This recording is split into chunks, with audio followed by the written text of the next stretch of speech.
الطيبين الطاهرين وأصحابه الأكرمين أجمعين. أعوذ بالله من الشيطان الرجيم. بسم الله الرحمن الرحيم.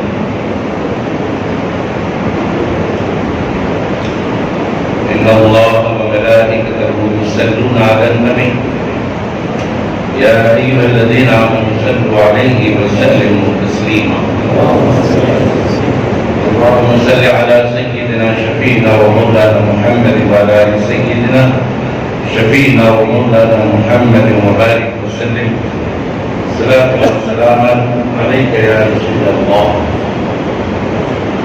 اللہ تبارک و تعالیٰ کا فضل و کرم ہے کہ اس نے ہمیں عطائے نامدار مدنی تاجدار دو عالم کے مالک و مختار گلشن ہستی کے ولی فصل بہار سید عالم نور مجسم راحت آدم و بنی آدم سیدنا محمد مصطفیٰ احمد مصطفیٰ صلی اللہ علیہ وآلہ وصحبہ وسلم کی امت میں پیدا فرمایا.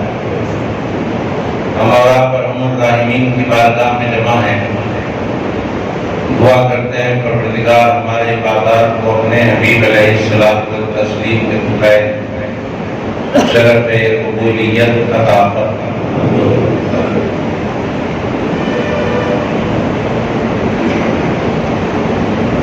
آج ہم بات کریں گے جمعۃ الوداع کے موقع پر اسلام کے 5 بنیادی ارکان پر. مسلمانوں کا چھوٹا سا بچہ بھی جانتا ہے کہ اسلام کی بنیاد 5 چیزوں پر ہے.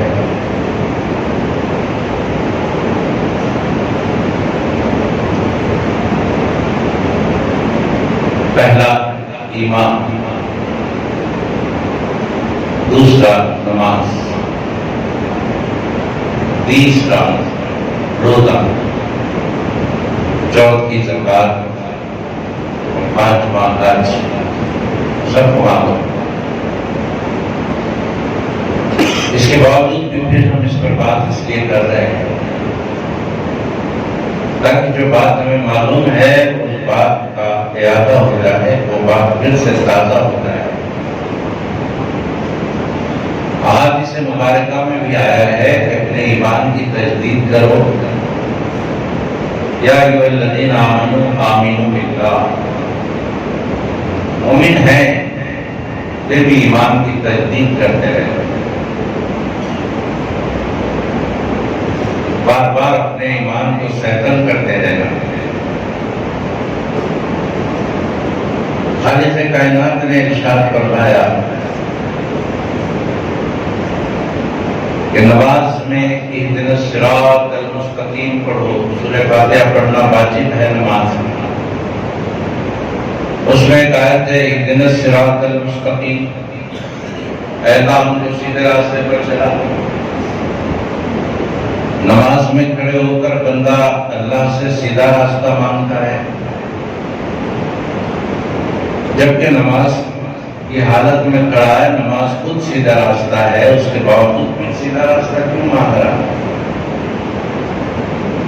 اس لیے مانگ رہا ہے کہ اللہ جس راہ پر تو نے لگا دیا ہے اس راہ پر مجھے قائم و دائم کر دے.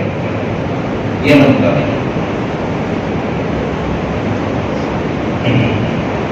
ایسے ہی ہم مومن ہیں لیکن پھر بھی ایمان کو تازہ کرتے رہتے ہیں. تو آج کی جو بات ہونے والی ہے وہ ایمان میں تازگی پیدا کرنے والی ہے، ایمان کو جلا دینے والی بات ہے. بنیاد الاسلام والا کون سے 5 چیزوں پر اسلام کی بنیاد ہے.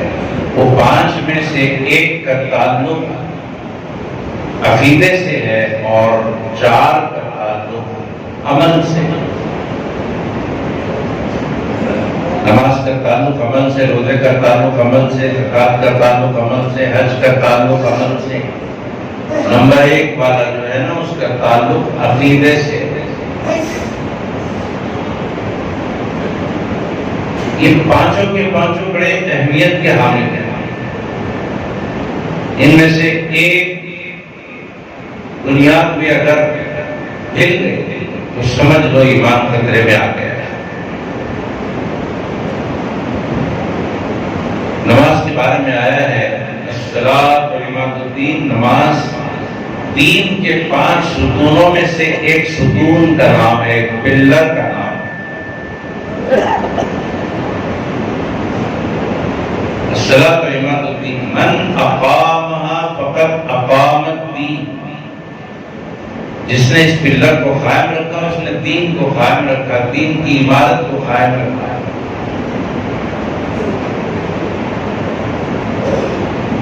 من اقامها فقد اقام الدین ومن ترکها فقد هدم الدین، جس نے نماز کو چھوڑ دیا اس نے دین کی عمارت کو ڈھا دیا۔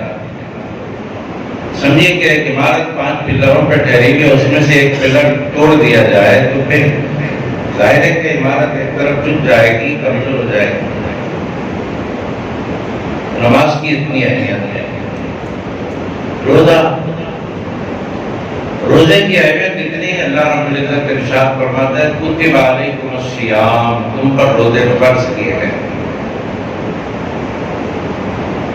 یہ نہ سمجھنا کہ تم پر ہی یہ بوجھ ڈالا گیا ہے، کما کتب علی الذین من قبلکم، تم سے پہلے والوں پر بھی یہ فریضہ تھا، یہ بوجھ تھا، تم پر ہی نہیں ہے، تم سے پہلے والوں پر بھی تھا۔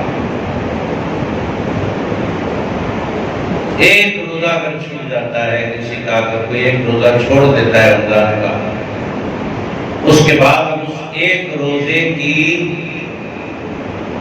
جو چھوٹا ہے وہ ایک روزے کی کمی کو پورا کرنے کے لیے زندگی بھر روزے رکھے گا تو اس ایک روزے کی برابری زندگی بھر کے روزے نہیں کر سکتے۔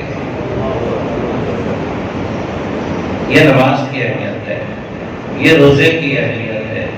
2 چیزیں ہوں گی، زکوٰۃ اہمیت کی چیز ہے، انسان کا ایک مزاج ہوتا ہے، وہ محنت کرتا ہے، مزدوری کرتا ہے، بڑا دن رات جدوجہد کرتا ہے، بھاگ دوڑ کرتا ہے، کما لیتا ہے، اس کے دل میں ایک بات یہ آتی ہے کہ یہ میری کمائی ہے، یہ میں نے خود کمایا ہے، لہذا یہ جو کچھ بھی میں نے کمایا ہے یہ سب میرا ہے، اس میں کسی اور کا حق نہیں ہے، یہ سب میرا ہے۔ جیسے ہی کمایا انسان، اس کے دل میں یہ بات آتی ہے کہ سب کچھ میرا ہے، ایک پائی میری ہے، کسی اور کی نہیں، اور یہ سب میری اپنی محنت سے میں نے کمایا ہے، کسی نے احسان نہیں کیا مجھ پر، میں نے اپنی محنت سے کمایا۔ یہ اس کے دل و دماغ میں آ جاتی ہے بات۔ اللہ رب العزت چاہتا ہے کہ یہ بات بندے کے دل میں نہ بیٹھے کہ میں نے محنت کیا، میں نے کمایا، میں نہ آئے۔ اگر کوئی مالدار ہو جاتا ہے تو اس کے دل میں یہ رہے کہ یہ سب کچھ اللہ کا دیا ہوا ہے،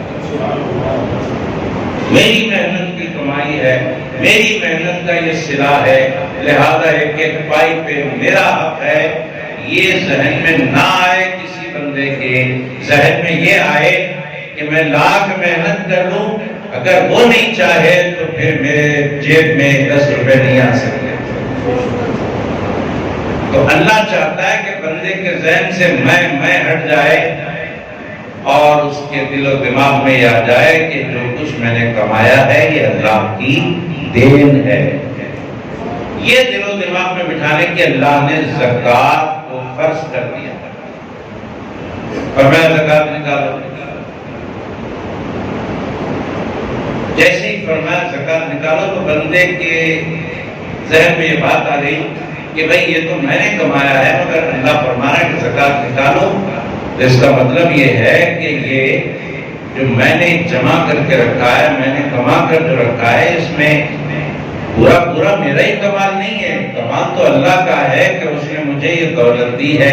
یہ اس کا نظریہ بن جائے، یہ اس کی دین ہے، کبھی تو وہ نکالنے کا حکم دے رہا ہے، یہ اس کا مال ہے دیا ہوا، اس لیے وہ حکم دے رہا ہے نکالو۔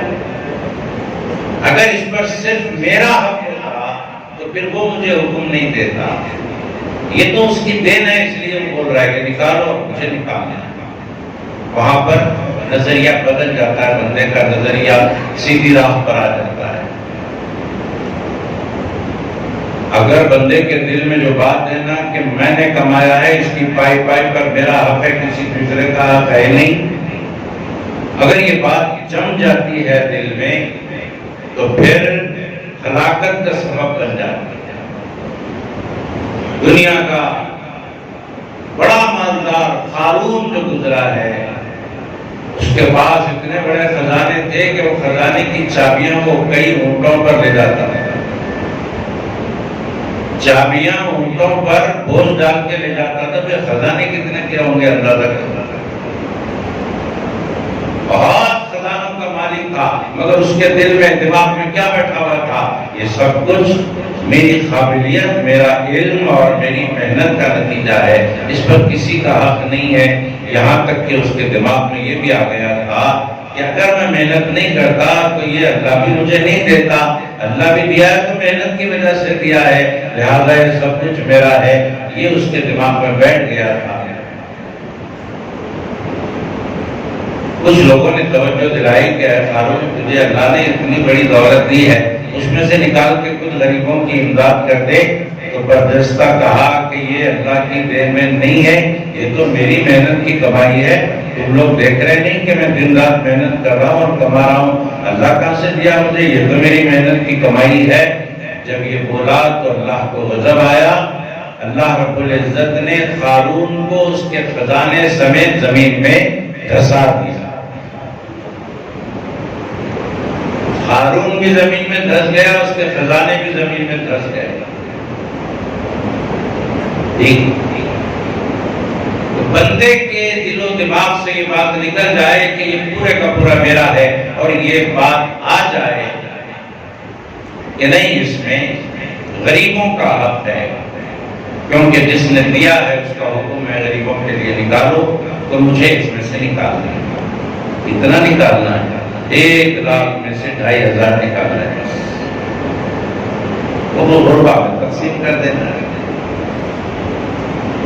اگر یہ نہیں کرتا تو پھر محروم ہو گیا، ہلاکت میں پڑ گیا، اللہ رسول کی نظر سے گر گیا، اس کا کوئی مقام نہیں ہے، دنیا میں بے عزت ہو گیا، آخرت میں جہنمی ہو گیا۔ اگر نہیں نکالتا ہے زکات، اتنی اہمیت کی بات ہے۔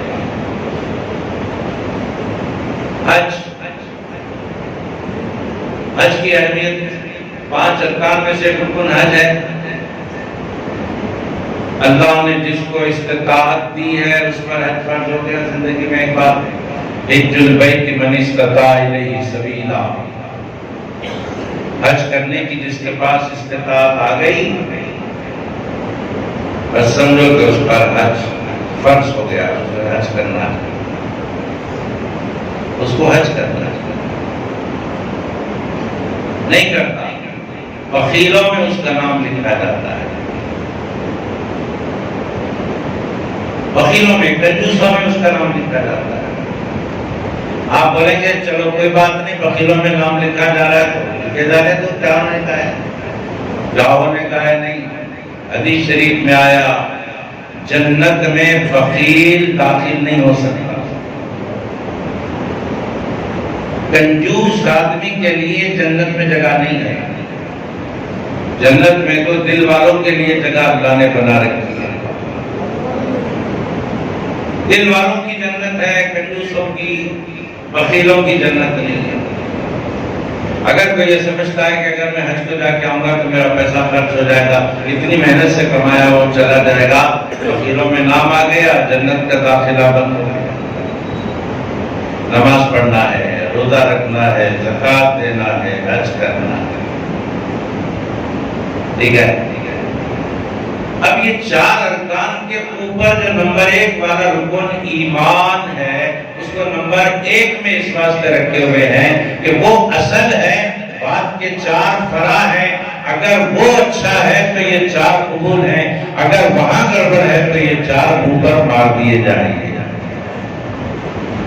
نمبر 1 والے کی اہمیت یہ 4 سے زیادہ ہے، زندگی بھر نماز پڑھتے رہو، نمبر 1 میں گڑبڑ ہے تو منہ پر مار دی جائے گی۔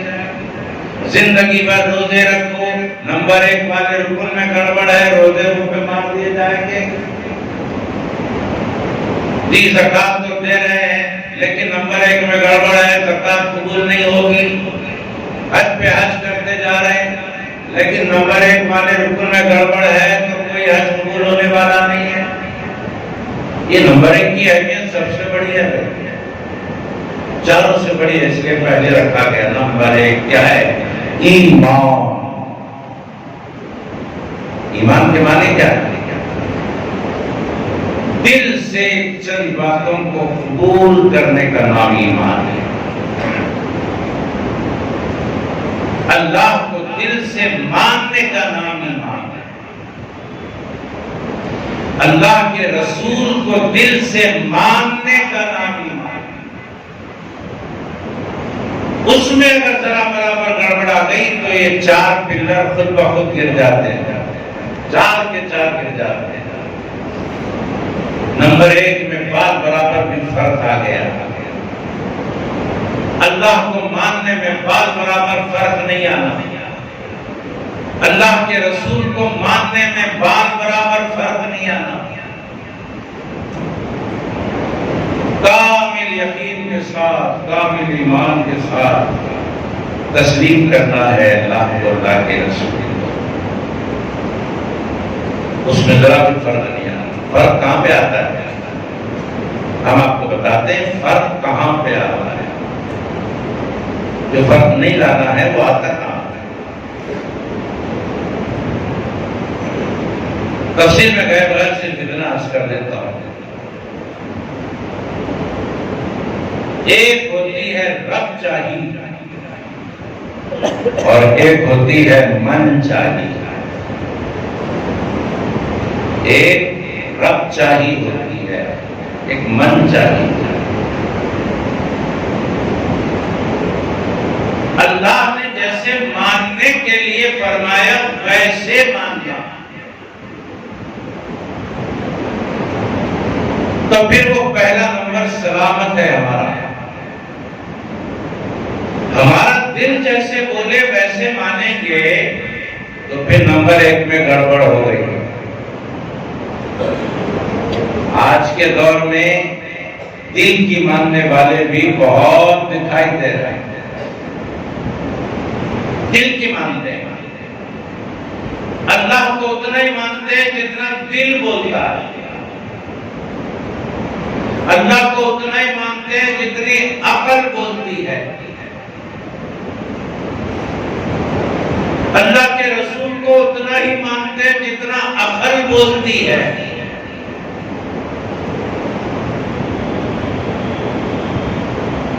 تو اللہ اس کے رسول کو عقل کے مطابق مانا تو پورے 4 پلر گر گئے، عمارت کھا دی گئی، جہنمی ہو گئی۔ کرنا کیا ہے؟ اللہ رسول کی بات آئے اور عقل نہ مانتی ہو تو عقل کو بازو رکھنا، اپنا سر تسلیم اللہ رسول کے آگے جھکا، عقل کو بازو رکھ دے۔ کیونکہ عقل محدود باتوں کو مانتی ہے۔ عقل کے ماننے کا ایک دائرہ ہے، اس دائرے کے اندر والی باتوں کو عقل مانتی ہے، دائرے کے باہر والی باتوں کو عقل نہیں مانتی۔ اور اللہ رسول کی بات آ جائے تو دائرہ باہر والی بات بھی ماننی پڑتی ہے۔ وہاں عقل بولتی ہے کہ نہ مان، کیونکہ یہ دائرے کے باہر والی بات ہے، تو عقل سے بولنا پڑتا ہے۔ جہاں دائرہ ختم ہوتا ہے وہاں سے عظمت مصطفیٰ شروع ہوتی ہے، عقل کو وہاں بولنا پڑتا ہے۔ اے عقل، تو خاموش رہنا، یہ دائرہ محدود ہے تیرا، اور مقام مصطفیٰ محدود نہیں ہے۔ اللہ اپنی شان کو نامحدود رکھا ہے، اس کی ذاتی شان کو، تو پھر مصطفیٰ کی عطائی شان کو بھی اللہ نے نامحدود کر دیا۔ جہاں دائرہ ختم وہاں سے نبی شروع ہوتے ہیں. اب عقل کو بات رکھنا ہے. تو عقل کے بندے بھی آج کے دور میں نظر آتے ہیں. عقل کے بندوں کے پیچھے نہیں جانا. عقل کے بندوں کے پیچھے نہیں جانا. ارے عقل کو وہاں لگاؤ. تم اپنی دکان میں بیٹھے ہو, تجارت میں عقل کو لگاؤ. اپنے گھریلو کام کاج میں عقل کو لگاؤ. اپنی صحت کے بارے میں عقل کو لگاؤ. اپنے مال کے بارے میں عقل کو لگاؤ. اپنے نجی معاملات میں عقل کو لگاؤ. اللہ رسول کی بات آئے تو عقل مانے کہ نہ مانے, تمہارا دل مان لینا چاہیے, تمہارا سر جھک جانا چاہیے, کیونکہ اللہ رسول کی بات ہے, وہاں عقل کو دخل نہیں دینا ہے. اگر عقل کو دخل دیا تو کئی چیزوں کا انکار کر بیٹھے گا. پہلے نمبر میں گڑبڑ آ جائے گی, ساری عبادت ختم ہو جائے گی, جہنمی ہو جائے گی. یہ بات آج آپ کو بتانا ہے کہ عقل اللہ رسول کے بارے میں آپ اس پر بھروسہ نہ کریں, آپ اس کو ترجیح نہ دیں, کیونکہ عقل دائرے کے اندر والی باتوں کو مانتی ہے. اللہ رسول کی باتیں عقل کے باہر بھی ہو تو ماننا. اب آئیے ہمارے سرکار علیہ السلام کی حیات طیبہ دیکھیے کہ کئی باتیں عقل میں نہیں آتی مگر ماننا ہے. کیوں؟ رسول پاک کا معاملہ, سرکار کا معاملہ ہے, مان نہیں ماننا. حضور صلی اللہ علیہ وآلہ وسلم کے معجزات پر نظر ڈالیں, آپ کے کمالات پر نظر ڈالیں, عقل نہیں مانتی. انبیاء کے معجزوں کو عقل نہیں مانتی, اولیاء کی کرامتوں کو عقل نہیں مانتی, مگر ماننا پڑے گا. اس واسطے کہ جو بات عقل نہ مانے اور وہ بات نبی سے ہو جائے تو اس کو معجزہ بولتے ہیں. اور معجزے کا ایک دوسرا نام نبی کا کمال ہے. کمال نبی معجزے کا دوسرا نام ہے. جو کام اللہ کے ولی سے ہو جائے اور وہ عقل میں نہ آتی ہو تو اس کو کرامت کہتے ہیں اور ولی کا کمال کہتے ہیں. ولی کے کمال کو کرامت, نبی کے کمال کو معجزہ کہتے ہیں. یہ عقل میں نہیں آنے والی. بتاؤ, تھوڑے سے کھانے میں اگر اپنے منہ کی تری ملا دی جائے تو کھانے میں برکت ہو جائے, اور جہاں 4 آدمی کا کھانا ہو اور 40 آدمی کھا لیں تو کیا عقل مانے گا؟ عقل نہیں مانتی ہے. یہ کیسے ہو سکتا ہے؟ 4 آدمی کا کھانا 40 آدمی کیسے کھائیں؟ نہیں ہو سکتی. عقل تو نہیں مانے گی مگر ماننا پڑتا ہے.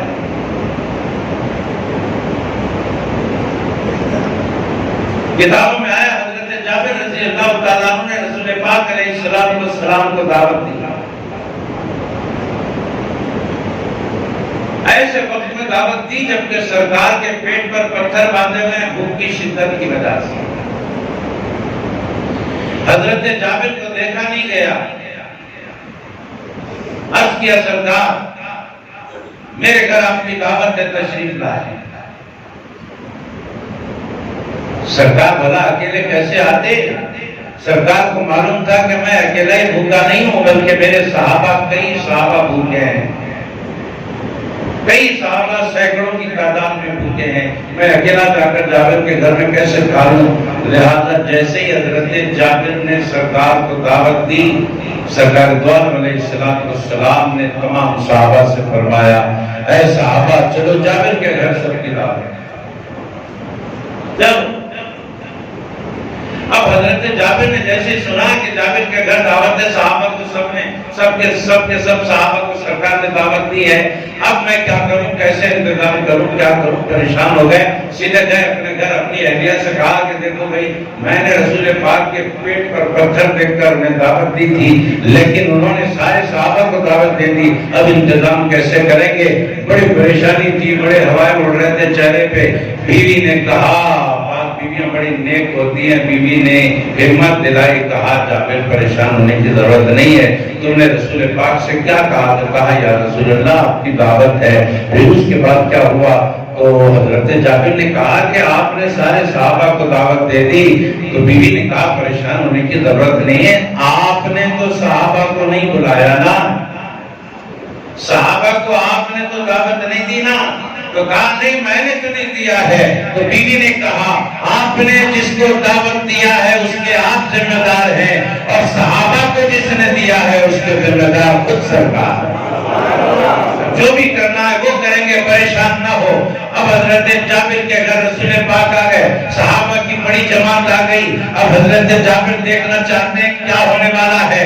حضرت جابر سے سرکار نے فرمایا جابر انتظام کیا ہے؟ عرض کیا حضور تھوڑا سا آٹا ہے، اس کی روٹیاں بنا لوں گا، اور تھوڑا سا بکری کا بچہ تھا اس کو میں نے ذبح کیا ہے، اور اس کا سالن بنا لوں گا، بس اتنا ہی میرے پاس گنجائش ہے۔ سرکار نے فرمایا ٹھیک ہے، وہ آٹا ادھر لاؤ، وہ سالن ادھر لاؤ۔ سرکار نے دو چیزیں منگائی، اور اس میں اپنے منہ سے کچھ دھوپ اور لعاب طہر نکال کر آٹے میں ملا دیا، سالن میں ملا دیا۔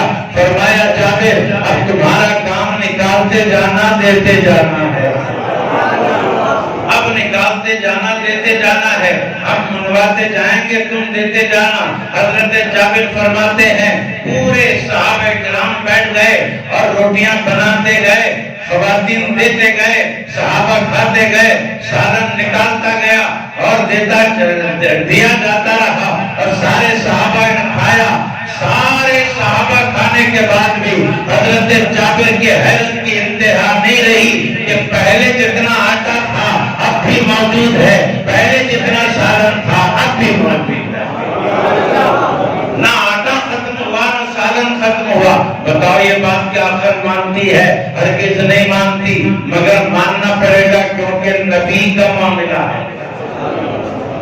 عقل نہیں مانتی مگر ماننا پڑے گا کیونکہ اللہ کے رسول کی بات ہے۔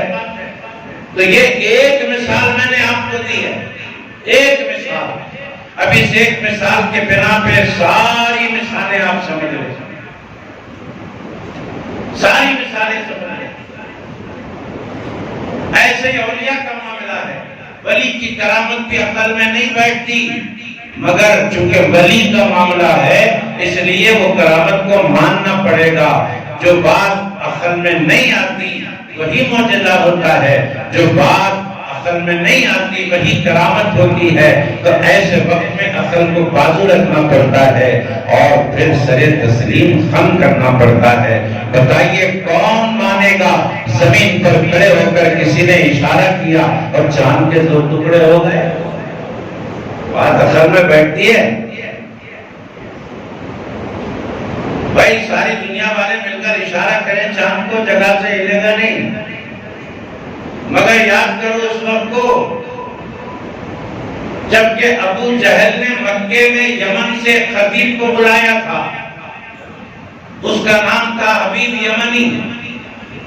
بلایا اس لیے تھا ابو جہل کہ اے حبیب تو میرا دوست ہے آجا، اور آنے کے بعد یہاں مکے میں لوگ محمد کے دین کو قبول کر رہے ہیں، آ کر لوگوں کو ان سے چھڑا اور پہلے والے دین پر آنے کی دعوت دے۔ تیرے اندر خطابت کی قوت ہے، جب تو کھڑے ہو کر تقریر کرتا ہے تو لوگوں کے دل پلٹ جاتے ہیں۔ ہاں اسلام قبول کرنے والوں کو اسلام سے ہٹا، اور محمد نام کے جو رسول آئے ہیں ان کی باتوں کو پھیکا کر دے۔ جب حبیب آئے یمن سے جو ابو جہل کے دوست تھے پہلے، وہ آنے کے بعد کہا حبیب نے کہ میں محمد سے ملنا چاہتا ہوں۔ ابو جہل نے کہا ملنے کی ضرورت نہیں ہے کیونکہ میرا تجربہ ہے، ان کی باتوں میں اتنی مٹھاس ہے کہ بڑے سے بڑا دشمن بھی آ کر سامنے بیٹھ جاتا ہے تو ان کی شیریں بیانی کی وجہ سے ان کا عاشق ہو جاتا ہے۔ تو جائے گا تو تو بھی ان کا ہو جائے گا، لہذا نہ جا۔ حبیب یہ کہتے تھے کہ نہیں میں تو مل کر رہوں گا۔ دو سوال ان سے کرنا ہے، اگر وہ دو سوال کا جواب دے دیتے ہیں تو پھر بات دوسری ہو جائے گی۔ حبیب یمنی اللہ کے نبی علیہ السلام سے جا کر ملتے ہیں اور مل کر عرض کرتے ہیں آپ ہیں محمد؟ فرمایا ہاں میں ہی ہوں۔ دعویٰ نبوت و رسالت آپ کر رہے ہیں؟ فرمایا ہاں میں ہی کر رہا ہوں۔ بولو کیا بات ہے، بولو کیا بات ہے۔ حبیب یمنی نے کہا کہ دو باتیں آپ سے کرنی ہے، اگر پہلی بات ہو جائے گی تو دوسری بات میں نے بولوں گا، آپ کو ہی سمجھ لینا پڑے گا۔ اور میں بول پہلی بات کیا ہے؟ حبیب یمنی نے کہا آپ مکے کی سرزمین پر کھڑے ہیں، 14ویں کا چاند ہے جو چمک رہا ہے، آپ اشارہ کریں تو چاند کے دو ٹکڑے ہو جائیں، کیا آپ ایسا کر سکتے ہیں؟ اللہ کے محبوب علیہ السلام نے اس حبیب یمنی کو وقت زیادہ انتظار کرنے کے لیے نہیں چھوڑا۔ حبیب نے مطالبہ کیا، محبوب خدا نے اشارہ کیا، چاند نے اپنا سینہ چاک کر دیا۔ دو ٹکڑے ہو گئے چاند کے، 14ویں کا چاند ہے، دو ٹکڑے ہو گیا۔ بتاؤ زمین پر کھڑے ہو کر اشارہ کیا جائے تو کیا چاند کے دو ٹکڑے ہونا عقل مانتی ہے؟ ہرگز نہیں مانتی، مگر ماننا پڑے گا کیونکہ یہ نبی کا معاملہ ہے۔ یہی بات آج تو ہم بتانا چاہتے ہیں۔ عقل جو بولتی ہے وہ ہمیں نہیں سننا نبی کے بارے میں، اللہ جو بولتا ہے وہ سننا ہے۔ عقل بولتی ہے نبی مردہ ہو گئے، اللہ بولتا ہے میرا نبی زندہ ہے، تو ہمیں عقل کو چھوڑ کر اللہ کی بات کو ماننا ہے۔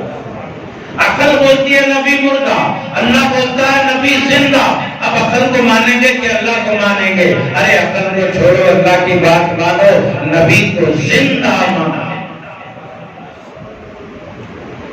وہ اللہ جو نبی کے چاہنے والے شہید کو مردہ بولنے سے منع کرتا ہے، وہ اللہ نبی کو مردہ بولنا کیسے گوارا کرے گا؟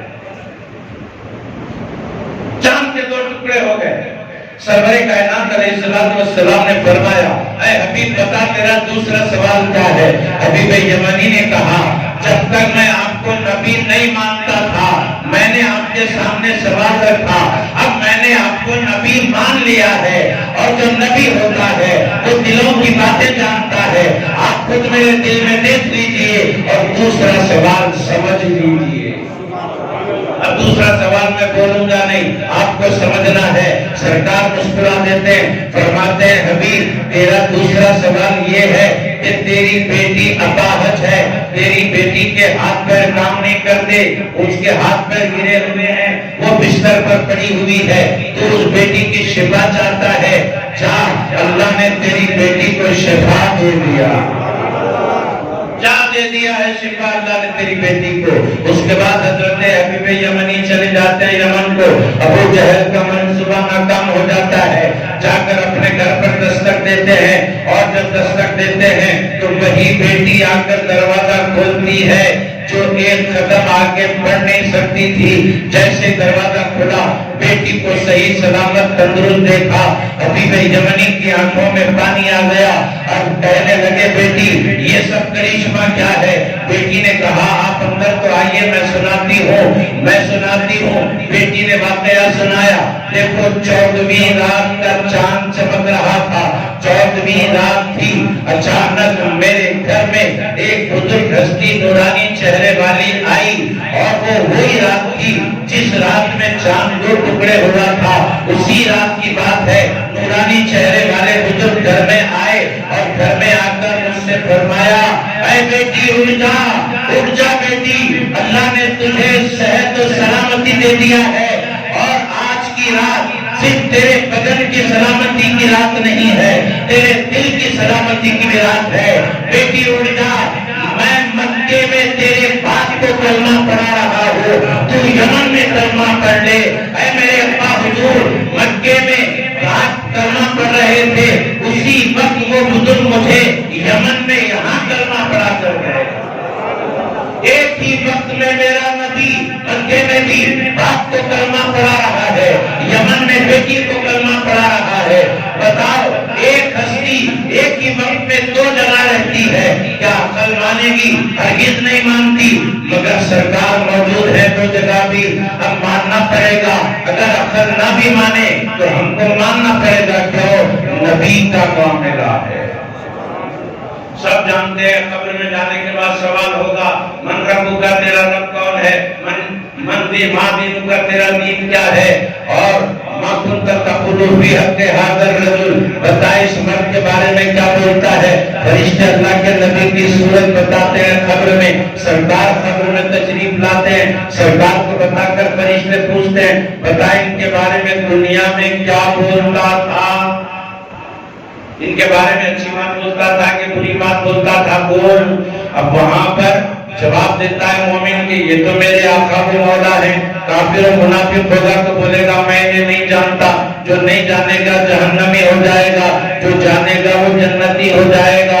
اب مجھے بتائیے، قبر میں سوال ہو رہا ہے نبی کو بتا کر۔ میں ایک مثال آپ کے سامنے رکھتا ہوں، جب سرکار دنیا میں تھے اس وقت بھی صحابہ کو موت آئی تھی نا؟ سرکار کے سامنے کسی صحابی کا انتقال ہوا اور اس صحابی کو زمین میں اتار دیا، قبر میں اتار دیا، سرکار خود موجود ہیں، زمین میں دفنا دیا گیا۔ اس کے بعد وہاں سے پلٹے فرشتے آئے، قبر میں فرشتے آئے۔ دیکھیے ایک ہی وقت میں نبی کا دو جگہ موجود ہونا بتا رہا ہوں، عقل نہیں مانتی۔ قبر میں فرشتے آئے، ادھر سرکار دفنا کے لوٹ رہے ہیں، پلٹ رہے ہیں، چاہ رہے ہیں اپنے گھر، ادھر فرشتے قبر میں آئے، صحابی کو اٹھایا، فرما کہا من رب کا، تیرا رب کون؟ صحابی نے کہا ربی اللہ، میرا رب اللہ۔ فرشتوں نے پوچھا ما دینوں کا، تیرا دین کیا؟ صحابی نے جواب دیا دینی الاسلام، میرا دین اسلام۔ فرشتہ تیسرا سوال نبی کو بتا کر کر رہا ہے قبر میں، بتا ان کے بارے میں کیا بولتا تھا دنیا میں؟ صحابی قبر میں نبی کو دیکھ کر بول رہے ہیں ہوا محمد الرسول اللہ، ارے یہ تو اللہ کے رسول میرے آقا و مولا ہے۔ بتائیے ادھر سرکار دفنا کر لوٹ رہے ہیں، ادھر قبر میں سوال ہو رہا ہے، فرشتے نبی کو بتا کر پوچھ رہے ہیں بتاؤ ہمارے سرکار ایک وقت میں دو جگہ ہے کہ نہیں ہے؟ ارے ادھر قبر میں صحابی نبی کو دیکھ رہے ہیں اور زمین کے اوپر صحابہ اپنے ساتھ نبی کو دیکھ رہے ہیں۔ ایک ہی وقت میں قبر کے اندر بھی نبی، اسی وقت میں زمین کے اوپر بھی نبی۔ آخر یہ نبی کو ایسا رتبہ دیا کس نے ہے؟ اللہ نے دیا ہے۔ اللہ فرماتا ہے کہ میرا محبوب ہے، میں نے اس کو عطائیں کی ہے، یہ میرا محبوب ہے، میں نے اس کو اپنی شان کے مطابق پیدا کیا ہے۔ یہ ایسی میری خلقت ہے کہ اس کو ماننے کے لیے عقل نہیں، اس کو ماننے کے لیے دل چاہیے۔ جو دل والا ہوگا میرے محبوب کو مانے گا، اور جو مانے گا اس کے لیے میں نے جنت بنا کے رکھا۔ ایک بات یاد رکھ لو آج کی، کبھی بھی اللہ کے رسول کو اپنی عقل سے سمجھنے کی کوشش نہ کرو۔ اللہ کے رسول کی ہر وہ بات مان جاؤ جو عقل میں نہ بھی آئے۔ یہی آج کی بات کو طویل کیے بغیر اتنا عرض کر دیتا ہوں کہ اہل سنت والجماعت کا جو عقیدہ ہے وہ عقیدہ برحق عقیدہ ہے، اس پر ہمیں بھی قائم رہنا ہے، اپنی نسلوں کو بھی قائم رہنے کی تاکید کرنی ہے۔ انشاءاللہ تعالی اس مسجد میں عید الفطر کی نماز 9:30 بجے ہوگی۔ کچھ باتیں جو آج رہ گئی ہیں وہ انشاءاللہ عید الفطر کے روز نماز سے پہلے بیان کی جائے گی۔ عید الفطر میں بیان ہوتا ہے، اس میں بھی کچھ سنیں گے آپ انشاءاللہ تعالی۔ رہی بات مالی تعاون کی، اس مسجد کے مالیے کی استحکام کے لیے جو چادر لائی جاتی ہے آپ کے سامنے، وہ چادر میں آپ خصوصی چندہ بھی ڈال سکتے ہیں، ڈونیٹ باکس میں بھی ڈال سکتے ہیں۔ ہم نے کہا تھا کہ رمضان کے مہینے میں یہ اعلانات ہوتے ہیں، پھر سال رمضان میں یہ اعلانات ہوں گے۔ سال کے 12 مہینے آپ کو زحمت نہیں دی جائے گی، خصوصی چندے کے لیے صرف رمضان میں بولا جاتا ہے۔ اور ہمارے اپنے مدرسے کے لیے جو برگی میں ہاسٹل کے ساتھ انشاءاللہ کار فرما ہوگا، اس کی تیاری چل رہی ہے، آپ سب جانتے ہیں، اس کے لیے بھی ہم ساتھ میں اپیل کرتے ہیں، سلام کے بعد مصافحہ کرتے ہوئے جس کو جو بھی دینا ہے، زکوٰۃ کا مال بھی دے سکتے ہیں، ضرور تعاون فرما کر ثواب دارین حاصل کریں۔ حضرات گرامی، بیماروں کے نام بھی ہے یہاں پر، صابرہ بیگم سے لے کر سلطانہ اور نہیان تک، ان سب کو اللہ شفائے کاملہ عطا فرمائے۔ اور سلام کے بعد، مصافحے کے بعد، سلام اور مصافحے کے بعد کچھ لوگ پابند مصلیوں کی گلگوشی کرنا چاہتے ہیں، اس کے لیے بھی کچھ وقت آپ نکالیں تو مناسب ہوگا۔ وآخر دعوانا ان الحمد للہ رب العالمین۔